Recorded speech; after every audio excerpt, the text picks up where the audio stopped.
שלום, אני דותן אריאלי ואני מלמדת מגדר פה במכינת חנתון. חוץ מזה אני מקיבוץ שער העמקים, אני עובדת במדרשה באורנים, מנהלת את תחום מגדר ויהדות. ואני מאוד שמחה שבאמת יוצא לי ללמד כאן מגדר. אני רוצה לדבר איתכם לכבוד יום האישה הבינלאומי על הכוח של חבורת נשים לעשות שינוי. יום האישה הבינלאומי שחל ב8 במרץ מציין ומסמן מאבקי נשים לאורך עשרות ויותר שנים, ואני רוצה לדבר על מאבק של חבורת נשים קדומה שקיימת במקורות שלנו, על המאבק של בנות צלופחד לקבל נחלה בשם אביהן.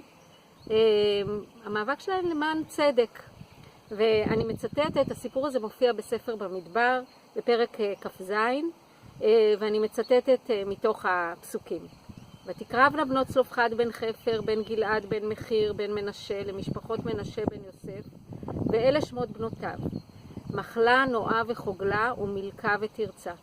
ותעמודנה לפני משה ולפני אלעזר הכהן, ולפני הנשיאים וכל העדה פתח אוהל מועד לאמור. אבינו מת במדבר, והוא לא היה בתוך העדה הנועדים על אדוני בעדת קורח, כי בחטאו מת. ובנים לא היו לו.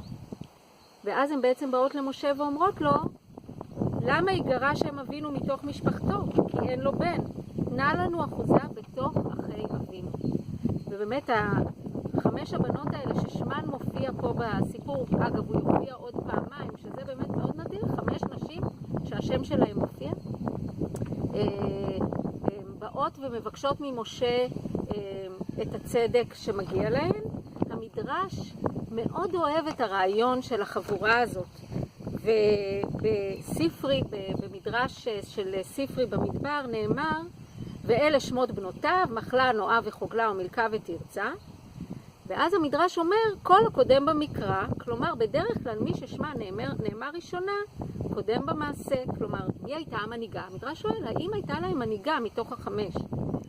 אבל אז המדרש אומר, והרי גם נאמרים שמותיהן בסדר אחר, ותהיינה מחלה, תרצה וחוגלה, ומילכה ונועה ובנות צלופחד. פסוק אחר. ואז המדרש בעצם אומר, מלמד שכולן שקולות זו בזו. כלומר, הם הגיעו כחבורה שהיה ביניהם איזשהו שוויון במעמד שלהן, וככה, וזה מה שנתן להם את הכוח ואת היכולת לבוא ולדבר בפני משה. משה לא יודע מה לעשות עם הבקשה שלהם. ואז מפנה את השאלה לערכאה גבוהה יותר לאלוהים. ואלוהים אומר ככה, ושימו לב לכל המילים שאלוהים משתמש בהם. כן בנות צלופחד דוברות, נתון תיתן להם אחוזת נחלה בתוך אחי אביהם, והעברת את נחלת אביהן להם.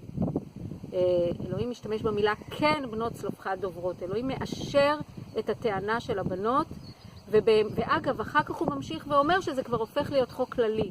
אם אין בן, אז הבת מקבלת את הנחלה, ואם אין בת, אז הגברים בסדר לפי קרבת המשפחה מקבלים את הנחלה. כלומר, יש חוק גם כללי יותר, לא רק חוק פרטיקולרי לסיפור הזה. אכן קבוצת החיות מעוררת השראה. מדרש חדש שכתבה לנו הטוענת הרבנית רבקה לוביץ', כתבה מדרש חדש על בנות צלופחד, והיא כותבת ככה: ציניקנים שבאותו הדור היו אומרים, בנות צלופחד אין פיהן וליבן שווה. אמרו לכוחן הן עושות, לאושרן הן עושות, על מנת להשוות עצמן לזכרים בנחלה הן עושות, שלא לשם שמיים הן עושות. לפיכך אמרה התורה, כן בנות צלופחד דוברות, כן משום כנות, כן משום נכון דיברו. לכוחן הן עושות, לאושרן הן עושות, להשוות עצמן לזכרים בנחלה הן עושות, לשם שמיים הן עושות. והמדרש הזה של רבקה לוביץ' בעצם מחזיר אותי לרעיון של יום האישה הבינלאומי. שזאת הזדמנות להזכיר לנו שהמאבק לשוויון בין נשים לגברים הוא לשם שמיים, ולא רק לשם שמיים, אלא גם לשם בני ובנות האדם שחיים פה בארץ. והכוח הזה של האחיות, של אחוות האחיות, הוא כוח שדוחף קדימה לצדק ולשוויון. ואני רוצה לאחל לכם שתהיו שותפים למאבקים כאלה, גם כיחידים ויחידות וגם כחבורות, ולקבל השראה מאותן 5 אחיות מופלאות שנזכיר שוב את שמם, נועם, מילכה, חוגלה, תרצה ומחלה, שבזכותן יש לנו את ההשראה הזאת למאבק כחבורה.